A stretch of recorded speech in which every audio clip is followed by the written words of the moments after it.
Hey, howdy, it's me. That's right, it's me, Manic Mark, coming to you from the bunker system. Located underneath the Art Villa, found somewhere in the jungles of the Midwest. Today I'm coming to you with the thin stack of records from Full Price, Half Price Books. That's right.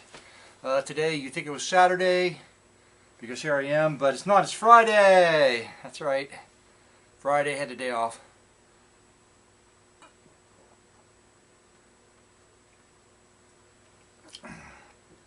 When you have dogs, you don't get the day off. That is, you don't get to sleep in. Normally dogs are going to get up early. Sometimes you sleep in. Most of the time they get up at the same time every dang morning. And so 5 o'clock I get up. But that's okay because I had things to do. So I ran out to Half Price, Full Price Books and picked up these records. And then I started on this. I'm going to show you. See, that's the beginning. That photograph right there, that's the beginning of a new garden installation with yard art. I'm calling it the Blue Man with Red Wiener yard art garden installation. Why Blue Man with Red Wiener? Why not Red Man with Blue Wiener? Well, you can see where the latter would cause me some explaining to do, and I don't really have an explanation for any of it, including Blue Man with Red Wiener. Well, show us the Blue Man with Red Wiener. No, it's not time yet. You have to wait until everything's done. I'm just showing you what I'm doing there to kind of prepare the space for the Blue Man with Red Wiener. Anyway, should I just go right into the records? Do you have any stories to tell? Finished doing the Leonard da Vinci. Leonard, where's my sheets? Ma, I'm building myself a parachute and a corkscrew airplane. An airplane? Leonard, what the hell's an airplane? I don't know. I'm inventing it right now. I'll find out. Come back at 5 o'clock. I'll be finished. You'll be able to see what an airplane is. Okay. And all this stuff, it comes from Australia, although the guy doing the install was from New Zealand. So we came up with all these Australian jokes that, you know, they're like, hey, you got a kangaroo in your pants? And jokes like that an Australian guy would probably think was really funny, and then he turns out to be from New Zealand. He's like, what the hell? Those aren't New Zealand jokes. I don't have any idea what you're talking about. And they're not funny at all. So but what struck me is that all these models built based on Leonard da Vinci's drawings are all built out of plywood and like PVC pipe and pipe with threads and stuff. I mean, it's just common stuff that you stir staples and. But when all the lights, when they're polished and all the lights are turned on, it was impressive, a visually impressive show. And it's interesting because the gear, you can kind of see how the gearing works, although I'm sure Da Vinci didn't work with like fluted dowels that you use to tap and you know, make furniture with and stuff like that, I don't think, anyway. And PVC pipe. I said that, go on, okay. Wish I had I just don't have any crazy stories to tell. I'm going to pause for another swig of my Henry's Hard Soda. It's spring going into summer, and I'm switching back. And it's like in the winter, it's like I don't want it, and I didn't drink any of this all year long. I'm cutting all that out because it doesn't matter.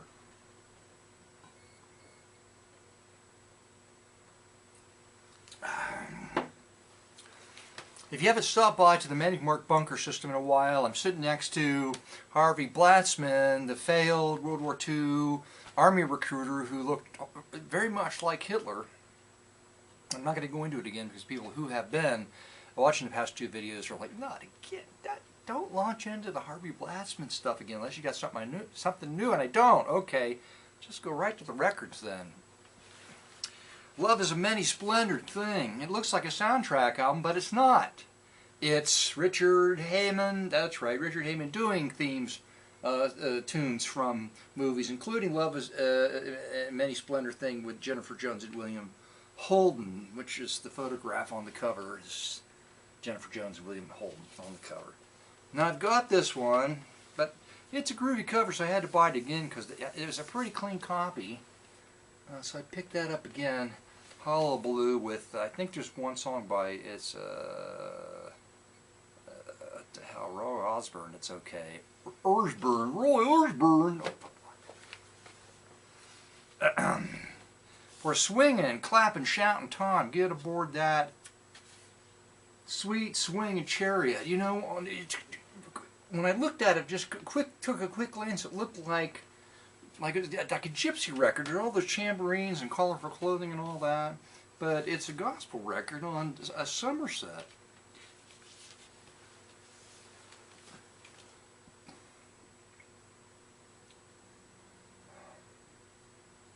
Could be fun. There could be some fun stuff on that. Bebo Girls. Now we're back to soundtrack, the real soundtrack. Bebo Girls, another distinguished motion picture score by the composer of the memorable music from Divorce, Italian Style. Right there. Carlo Rusti Shelley. Probably got that right. I picked this Tony Mantola album up. It's a super budget cover. It's got later covers of later songs like, I don't know, Send in the Clowns. Tony Mantola doing Send in the Clowns. I wasn't going to pay $1 for this record. But it's 1975 Project 3. The end of something must have changed hands here, because there's a sticker. There's just there's a sticker on the back that says "Manufacturer Distributor Project 3 Records," which is pasted over the address. I could almost make it out. Like they changed distribution or hands or something. They had this album, this cheap budget record of Mantola collection left over, and they slapped a sticker on it. They sold the damn thing anyway. Get rid of them. This is a great cover. Budget, silver seal, but a very fun cover. Right there. Mardi Gras exciting music of the French Quarter.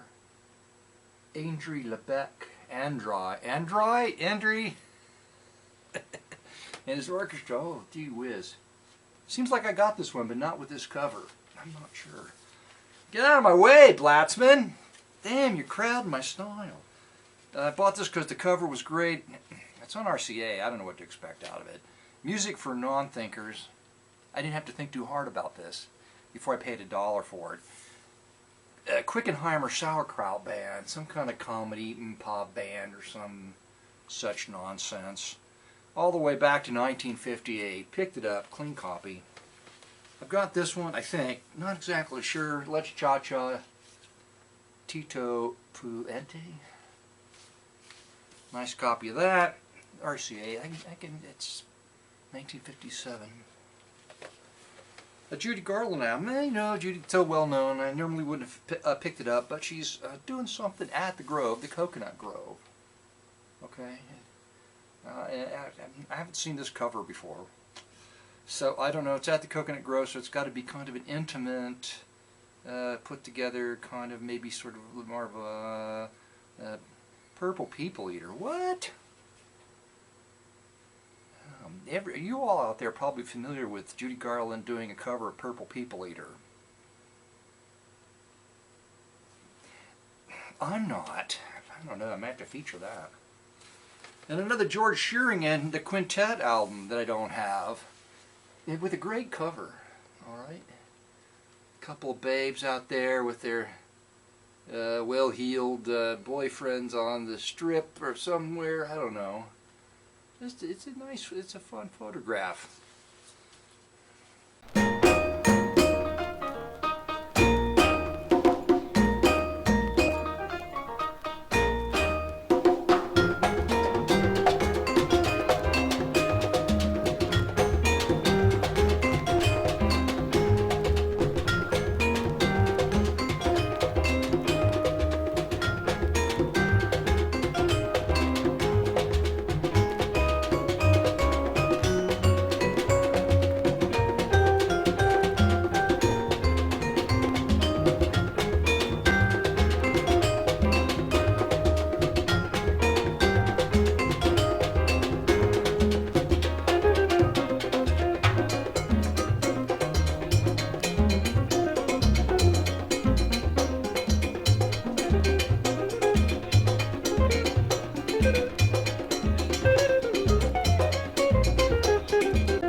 12-string guitar, Floyd Robinson. I don't know who he is. Maybe he's nobody. It's on Diplomat's budget. But it's a guy, Floyd, or somebody, sitting like out in the middle of a motel courtyard, you know, holding his guitar, his 12-string. It's probably Floyd. All right? A great photograph. And last but not least, and it looks like a Carol Barney. It's a lounge album, or yeah, Private Press. Carol Barnaby from the Ocean Grill. There's photographs on the back of the Ocean Grill. Singing. I'd rather Cha-Cha. That, you know, that could be okay. Well, Boozers and Losers, Here's a Rainy Day, When in Rome. Too bad she doesn't do, you know, My Way in a cover of a Beatles medley. My Way in a Beatles medley. That would be nice. Maybe a cover of Feeling. She doesn't do that. But there she is, Carol, and on the back. There she is again, wearing the big old thing on her head. She looks like, what the hell's that comedian's name? That doesn't. Now I like to close out with something funny. I don't have anything funny.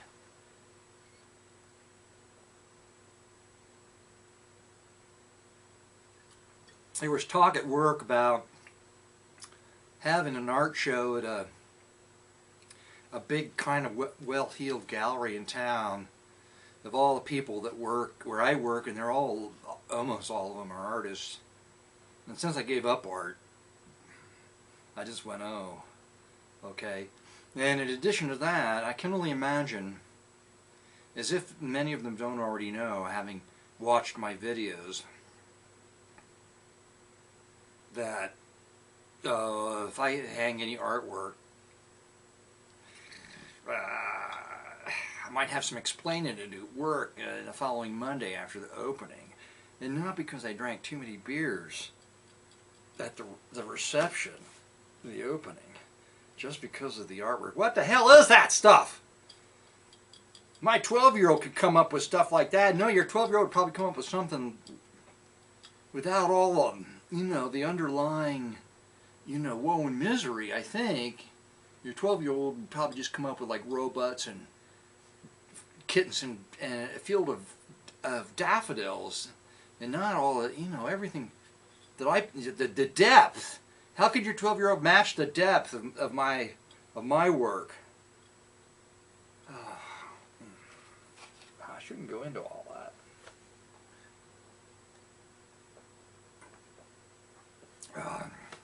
I like to drink more than one of these, but you know, it's like just like drinking half a bottle of sugar.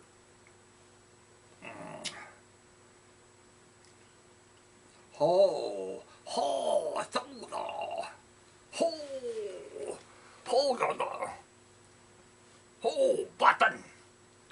Would you like to join the Axis? Join up with me, Japan, Japanese, Iron Tojo Fist. Japanese guy, ooh, Iron Tojo Fist. Iron Fist, Tojo Iron Fist. Do, button. Do, join the Axis with Japan. See, that would be like naming my yard art installation Red Man with a Blue Wiener. You know, I'm getting in trouble with this. And then this guy, did you hear about the guy with the pug in Scotland? They say that the guy. I'm still thinking about that. The guy the pug in Scotland. He taught his pug how to do the Heil Hitler salute, and it was just the pug raising his hand. The pug doesn't know. It's just like, give me a treat. That's what's in the pug's head. But then he gets arrested for hate crimes. You know, what the hell? The world's, and you tell that to people around there, like, oh, Scotland, they're crazy in Scotland. That will never happen here. But you know it's going to happen here, and then I'm going to be in big trouble. That's why right now I'm not doing anything to get me in trouble. I'm starting now, so that when they go review all my videos, you know, in about 5 years from now, and then they come and like knock on the door, Mr. Betcher, boom, boom, boom. Open the door, you got a lot of crimes you got to pay for. Crimes against humanity that you've committed in your videos. I'll be prepared. I'm just going to plead ignorance. You can't. You can't. Ignorance is, what do they say? There's no law you can plead ignorance to or something like that. There's a saying about that. So I can't plead like, oh, it's being stupid. Which, yes, pretty much. Then I read this thing on the internet how firstborns are smarter than their siblings. You know, because they got to raise their siblings. I didn't. I stayed away from my brother growing up. I said, I don't want to have any. You do whatever you want to do and leave me alone, right?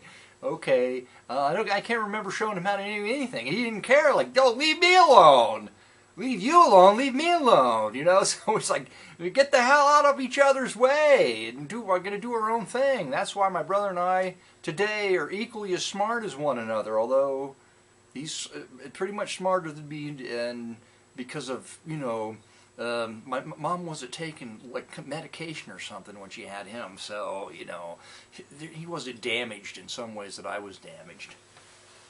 I gotta cut all that out. That's just horrible. Nobody wants to hear about how you're damaged at birth. Like, well, oh, do parents say, well, we dropped you. We brought you home. You seemed perfectly good. We dropped you, but we didn't want to get in trouble, so we just like put you like in bed till you stopped crying 5 days later and.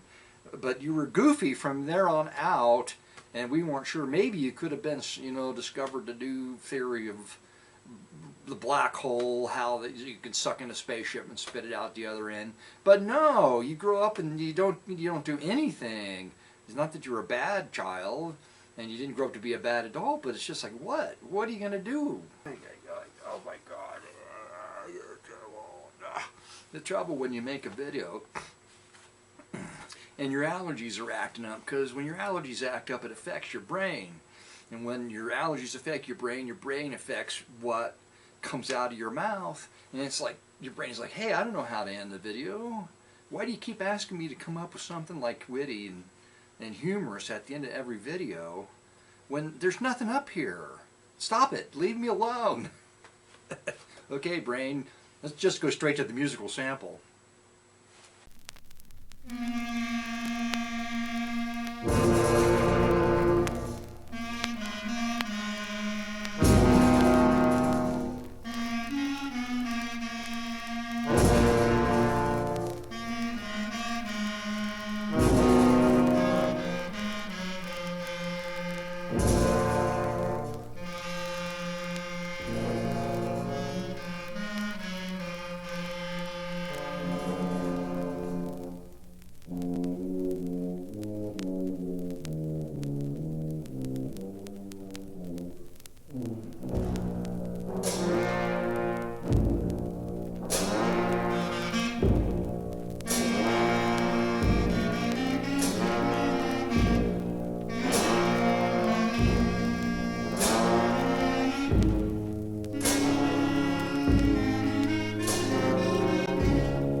Thank you.